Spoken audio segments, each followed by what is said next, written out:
So you had an unexpected change of position. You were a flying left winger with Hearts, and that's what Jock Stein bought you as. And it was a big money move. Through circumstances, you moved back to left back. Clark was impressed, Jock Stein was impressed, and you got your call up to the first team squad. Now Celtic were in the Scottish Cup final this season. Can you tell us the story about you getting back in the first team and holding on to those number 3 shots right up to the 1975 Scottish Cup final? Yep, a week or two after playing a couple of reserve games at left back, my name was back up in the team sheet. Some of the boys come up, and it was in the first team pool, and one or two of the older players come up and said, we were going to play Dunfermline in midweek, and they said, you'll be playing. I says, well, how do you know? I'll not be a sub or part of just the pool. And they said, he doesn't bring you back for that. He said, we know how he works. So as they did, and they were right. So we went to Dunfermline, where it was always tough to play, and that was a real tester for me. It was good. The manager spoke before the game.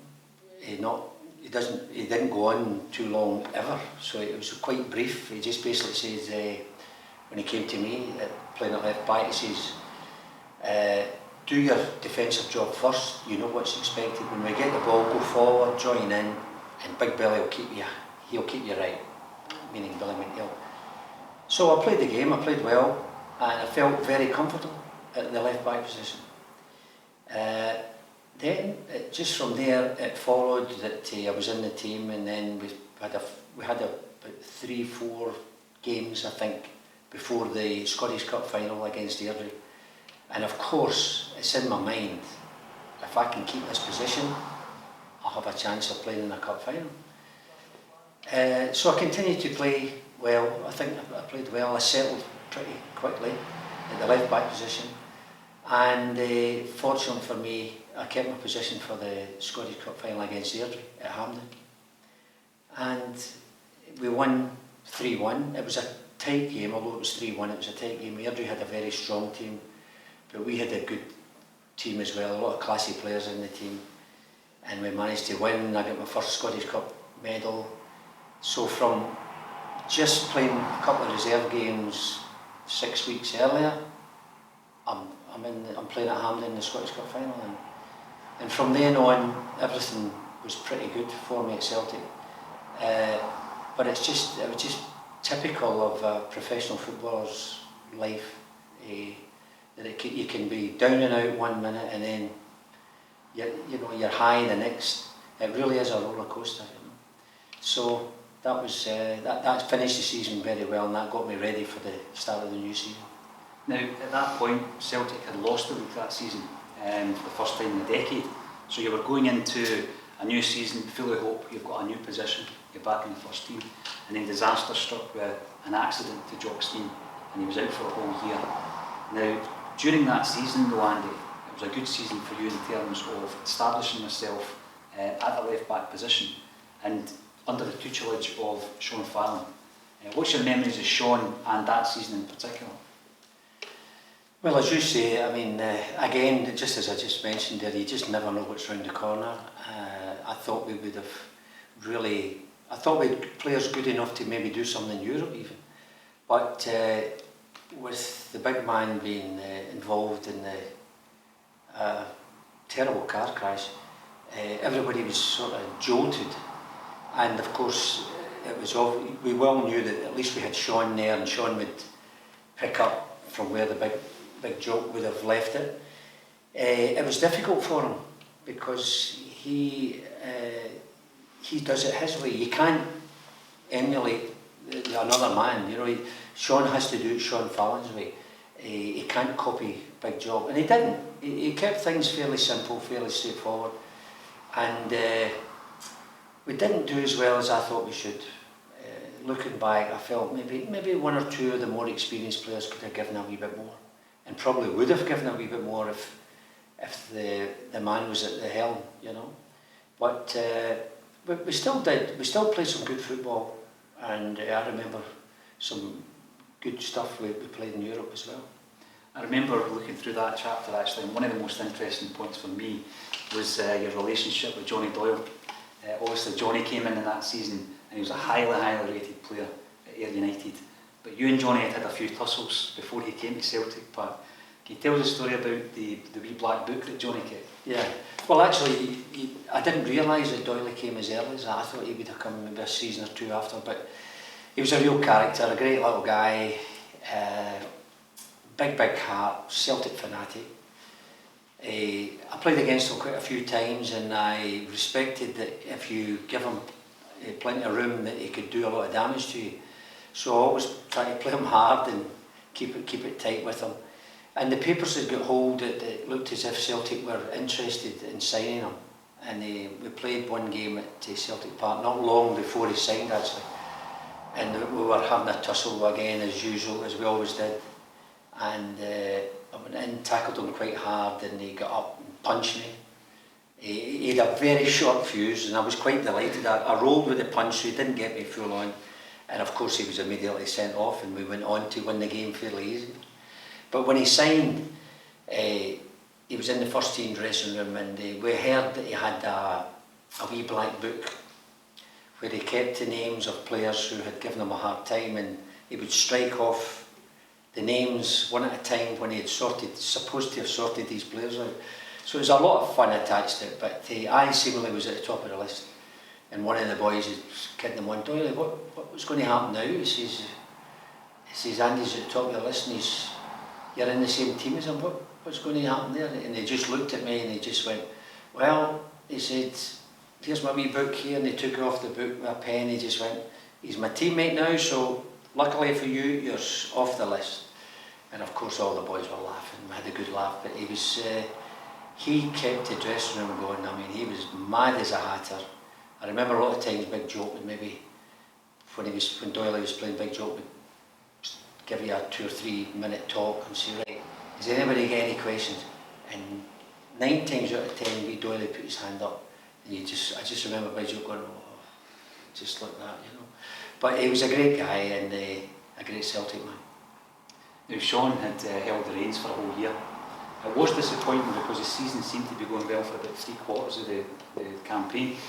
Obviously Jock comes back in at the end of that season, and things pick up again, and you go into an absolutely fantastic season, 40 years ago in actual fact, the double winning season. What did Jock Stein do when he came back in that just turned everything around and turned you into the double winners that he became that year? Well, when he would come back in, I mean, he was a very demanding man, and that's how he got his results. High expectations of all the players. He brought in Alfie Coyne, who played quite a few games for us, and probably his best signing was bringing Pat Stanton from Hibs. Pat was a great player, and we had been playing well, but we were losing the odd goal in defence. And when Pat came in, he played him at sweeper, and it just seemed to do the trick for us. It just settled the defence. The goalkeeper was settled, midfield was settled. We had good players that could score goals, and I felt that we could beat anybody. So that signing, Pat would be about 34. His best days were behind him, but his reading of the game was phenomenal, and he made everything look easy, and he gave confidence to the players in front of him. So that was an important factor for that season. We were just on a roll. We had great belief. We should have won the treble. We played Aberdeen in the final of the League Cup, and I don't think I've ever played in a one-way game that we lost so much as that Aberdeen final. We trounced them, but we'd done everything but put the ball in the net. So that was a sore one to lose, but we went on and won the double against a very strong Rangers team. So it was a great season, yeah. And I think, ironically enough, Pat Stanton was a huge figure and reason for the success. Celtic went to Easter Road to clinch the title that year. How did that feel for a Celtic fan? Not only winning the league, but after the hard times that you had experienced to get to that stage. Well, we had an opportunity the week before I'm not saying we would have won the league, but we had a bad result at Motherwell where we lost 3-1, and I was credited with 2 own goals. One just hit off me in a free kick, and another one where I kicked it back to where the goalkeeper should have been, but he was standing behind me. That was on the Wednesday, and then on the Saturday we were going to Easter Road, as you mentioned, and we had to win, and Hibs had a very strong team. But we had great belief. We did feel that the Motherwell game was a hiccup, but again, as we said earlier, when you play with Celtic, you're not going to play 2 bad games in a row. You go out and you know you've got all these fans waiting and full of expectancy, and we did well. We did well in winning 1-0. That gave us the championship, and then we knew that in 2 weeks' time, I think, that we're lining up for the Scottish Cup final against our old rivals. Now, that particular game, if we think back, as I say, 40 years ago next year, back in those days, Celtic would go and prepare at Seamill Hydro, and it was a tradition that Jock Stein had brought into Celtic Park. But on this particular occasion, something very important happened because there was a penalty kick competition. Could you tell us a wee bit about that and how that had an impact the following day? Well, yeah, we finished off with a penalty. We were at Seamill. I said Seamill, yeah, we were at Seamill, and we finished off with this, as you said, a penalty kick competition. He'd never done that before in my time. This was new, so the goals and the nets were there, and the 2 goalkeepers, I think, they were going in alternately. It was just basically score a penalty and stay out, and as soon as you miss, you go in for a shower or a bath. And anyway, I won that competition. We're going in for dinner a couple of hours later, and Kenny Dalglish had said to the boss, that's Kipper, my nickname, but that's Kipper on the penalty kicks for tomorrow.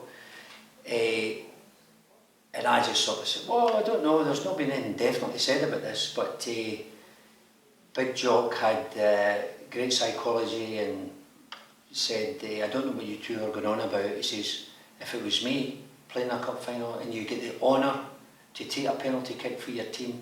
So he was talking that way, and he just turned the whole thing round, and then we went for dinner.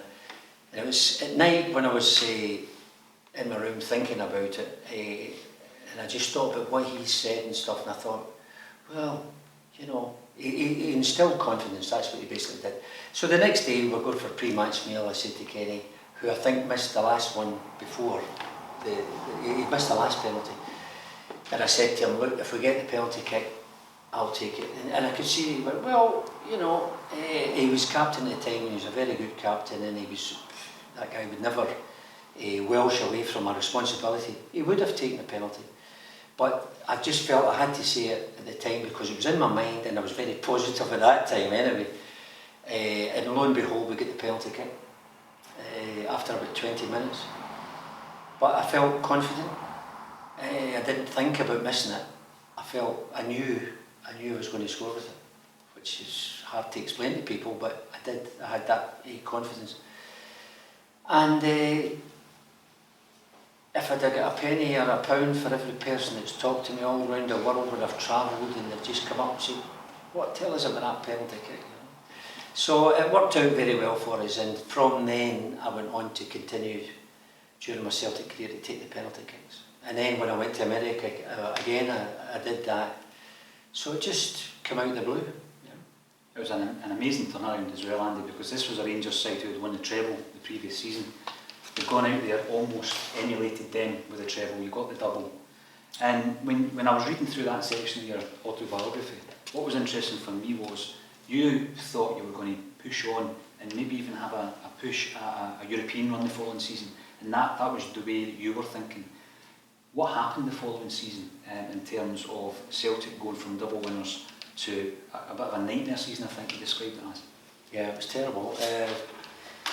Again, you know, we're just saying there that one day it can just all change for you. I did think we had a very strong team. I felt probably if the manager would have probably strengthened, as he's normally done, he would have strengthened maybe in the next season, maybe 1 or 2 players added to the pool. But that same team that was that won the cup and the league disintegrated before our eyes. First of all, Kenny Dalglish signed for Liverpool, and no matter if that was the only thing that happened, it was, you know, that's a big chunk out of our team. You know, he was a special player. Danny McNeill went out injured for 1.5 seasons, or with a foot injury. Pat Stan went in for what we thought was a normal cartilage operation. Got jaundice. They treated his jaundice and forgot to bend his knee, and I think they had to give him a local to actually bend his knee. So he was never the same again. Alfie Connor, I think, had a knee operation. I got my appendix out. I was out for 3-4 weeks or something. So the team just collapsed, and what can you say? It's just we didn't have backup, and we had a terrible season for Celtic standards. But from that, what's interesting again from that season, Andy, is that a personal milestone for yourself was that Jock Stein made you the captain. You'd lost a lot of experience through the guys that you mentioned, through transfers and injury, but you were actually given the captain's armband. Yeah, well, the bad fortune for the likes of Danny, etc., was good fortune for me, that I got the opportunity and the honour of captain of Celtic, and that alone was, although we didn't win in that season, that alone was the highlight of my career. As a wee boy from Glasgow supporting Celtic, if somebody had come up to you and said, yeah, you'll have a period where you'll be captain of the club, I wouldn't have believed them. I would have thought they're dreaming. So that all sort of just, the cards fell for me, although it was hard going, because we'd lost these quality players, and we struggled with some of the players that came into the club, and no disrespect to them, and I wouldn't badmouth them, but they weren't Celtic class, and that was an unsavoury time when we're wondering, and I'm sure the fans did, what's happening? So we had a real difficult season, and then at the end of it, of course, our manager, the greatest manager of all time, is leaving Celtic Football Club. So it was in disarray. The whole place was in disarray. I think that particular point as well, Andy, Jock Stein is lost, and a whole generation of Celtic fans knew nothing other than success with Jock. You says to me that there was only one man that could come in and replace him. So would you stand by that, and what kind of impact did Billy McNeill have when he came in? Yeah, I really, even all these years later, you should have a clearer mind, and if I look back at that time, I couldn't think of anybody else that could possibly come in at that time and appease the fans or even the players. So it was a perfect, I mean, Celtic directors maybe got one thing right, you know, maybe, and then that was bringing Billy McNeill back. So he'd come back, and he'd been the Aberdeen manager. He was doing very well at Aberdeen. I think he enjoyed being away from the Glasgow Goldfish Bowl. I think his family enjoyed it at Aberdeen. But when they came calling, he couldn't turn it down.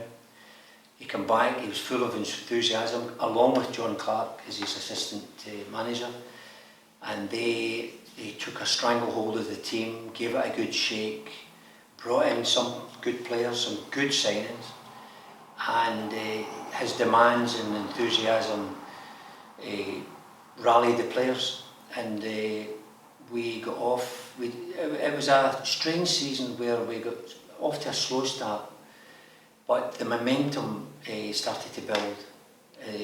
We had a bad winter. We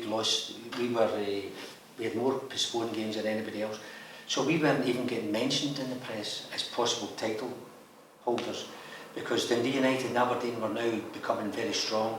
Rangers were, I think, first place, and as I say, they didn't think it was going to be our season, but we had self-belief, and with the drive and determination, with the players he had, we got on a run.